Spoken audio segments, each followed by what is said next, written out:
કહેવતમાં કહેવાય છે કરોડનો બંગલો હોય ભગત પણ કેમ રમનારો ના હોય તો 1200 મહિને કબૂતર માળા કરી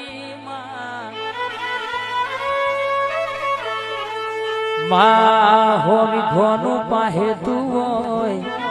પણ એની બાજરીનો ખાનારો ના હોય તો એ બાજરી હરો પણ કદાચ તું એ વધમણો લઈને લાલભાઈ બેઠી હોય ડમરના દાખલો આ શૈશપુરના ટાવરે વગાડ્યો હોય ભગત તમારી દાખલીના ઢોડી આ માતારીજી હોય 8 પેઢીઓ પછી તું જાગી હોય જગતમાં આ રાવણની મેદની ભરાઈ હોય હું ખોડિયાલ બોલી હોય કોકના ઘેર પારણો ના બંધાવું તો રાવણ તારી માતા મોઢમાં બોલી દિગ નથી બોલી રે